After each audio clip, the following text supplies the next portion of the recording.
Last week, on Tuesday, the 8th of November, the American people went to the polls and voted for Donald Trump to be their next president. That sent shockwaves across the world. In the same way, the political establishment did not see Brexit coming when the British people voted to leave the European Union. Neither did they see Trump winning the keys to the White House. There is a correlation between Brexit and Trump's victory over Hilary Clinton in the presidential election because the polling companies got it wrong and the liberal media also got it wrong. If you watch the news, you would have almost certainly believed that Hillary Clinton was going to be America's 45th president. What was remarkable on the US presidential election night, just like Brexit, was that the liberal political commentators were in jubilant and confident mood. As the results started to come in, their mood turned to gloom as the realization started to dawn on them that they were heading for an upset and that against all odds, Trump won the election that a month earlier looked impossible. Now that Donald Trump has won the US presidency, and like the Brexit campaign triumphs, we need to ask, why did it happen and what does it mean for our Western civilization? To answer these vital questions, we need to understand that for the past 3 decades, the liberal elites, both in Europe and America, have governed in the pursuit of globalization, attempting to end national sovereignty.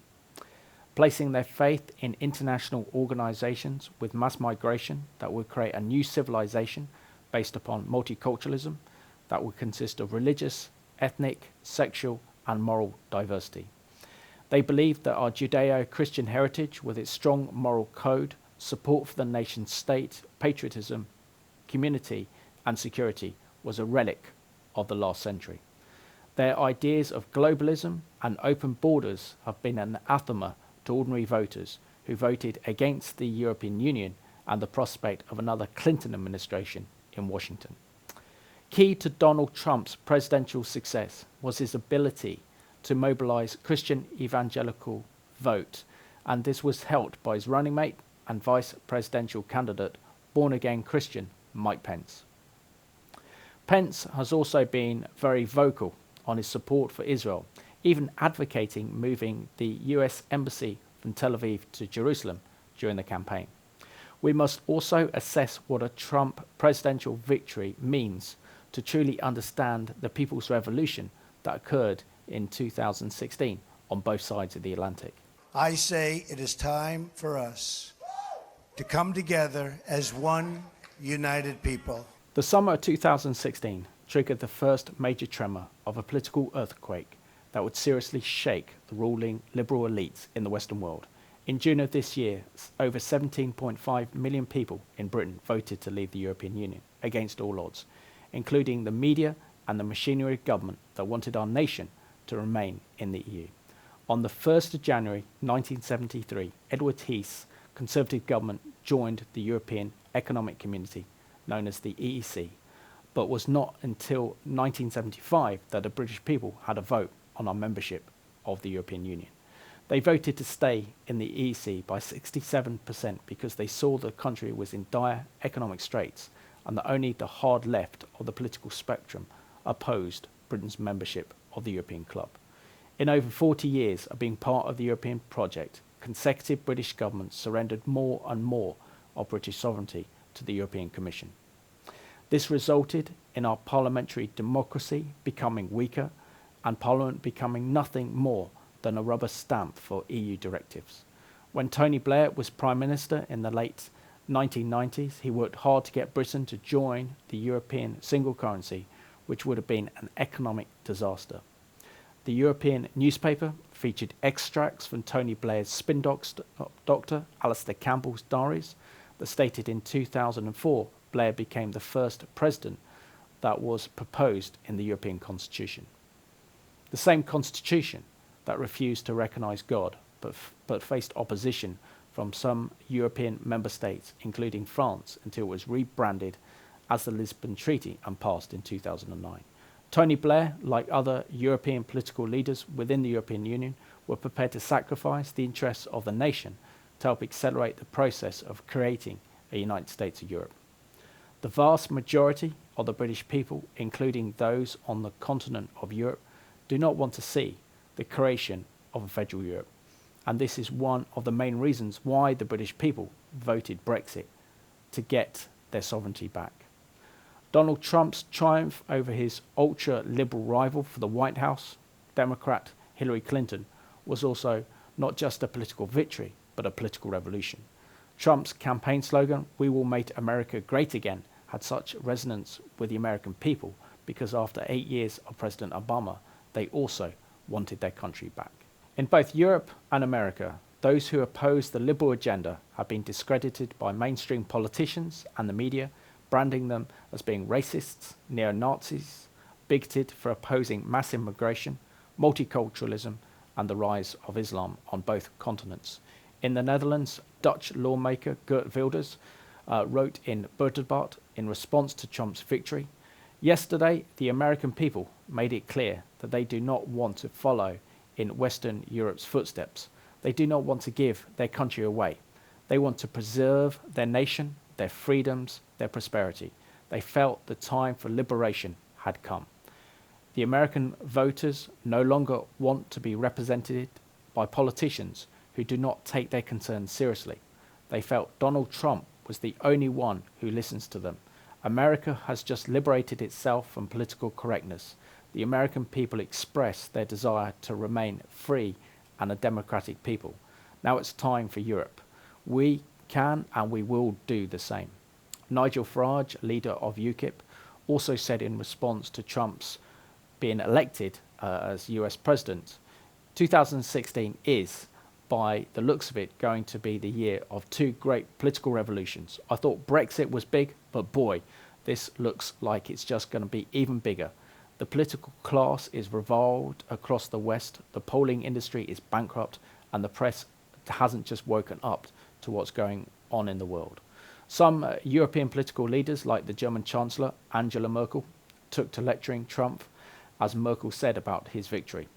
Germany and America are connected by values of democracy, freedom, and respect for the law and the dignity of man, independent of origin, skin, colour, religion, gender, sexual orientation, or political views.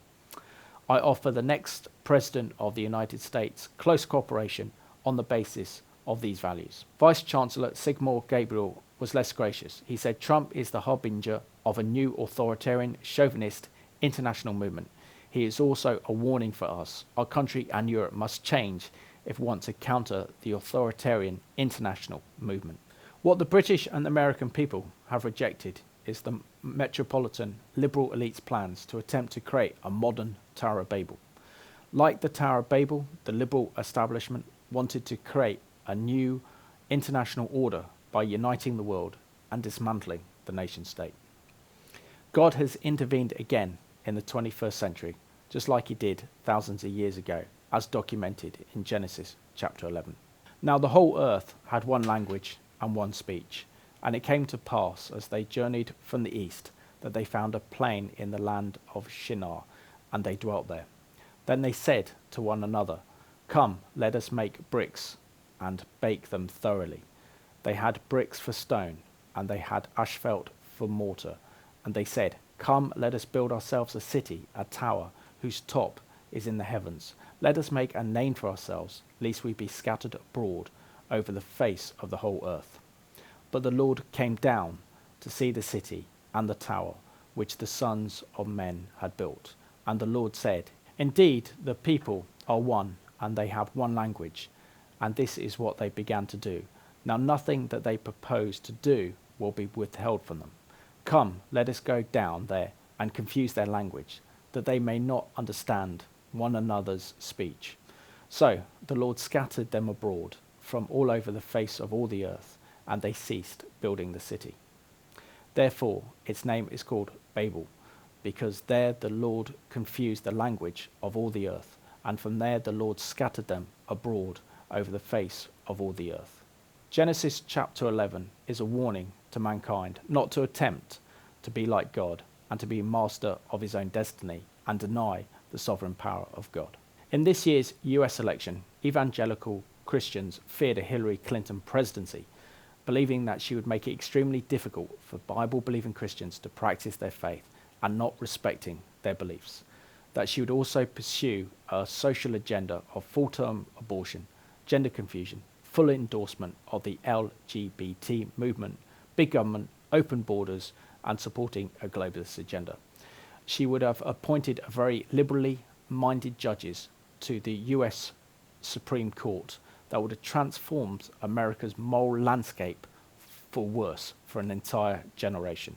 Whilst Trump, who is not a Christian, cultivated the evangelical vote and chose Governor Mike Pence, born-again Christian, to be his running mate and is now set to be his vice president. Greetings, I'm Governor Mike Pence.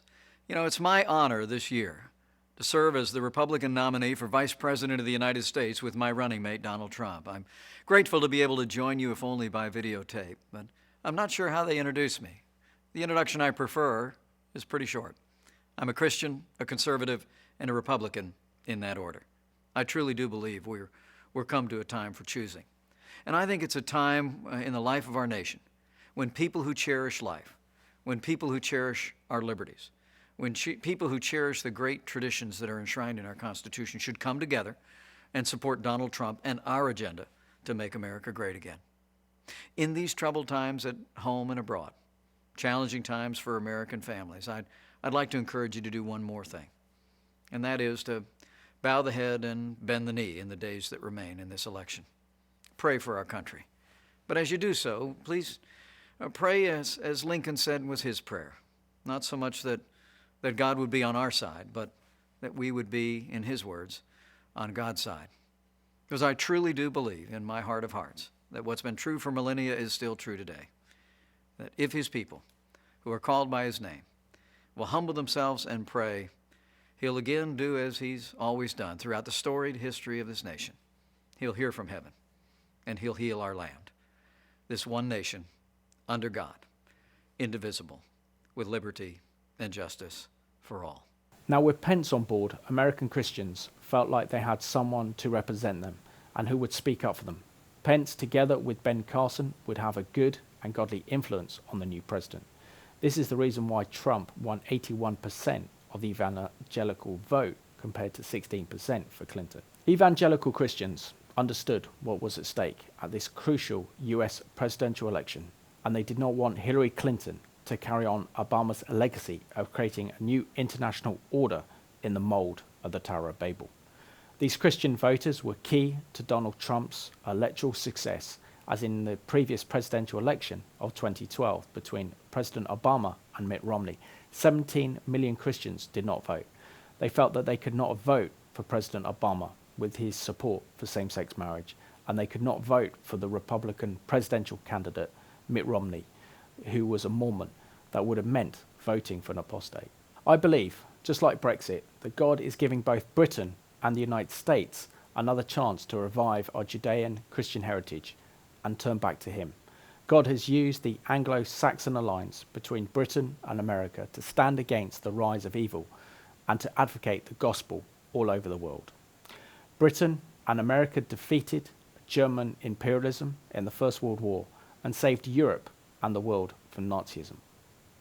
Today, our great nations can now confront the rise of Islamic terrorism that poses an existential threat to Western civilization. The British and the American people have been given back their freedom and sovereignty, and now it is our duty to preserve this liberty through prayer and action, so that our nations once more can be transformed by the power of God working in our nations to make Britain and America great again.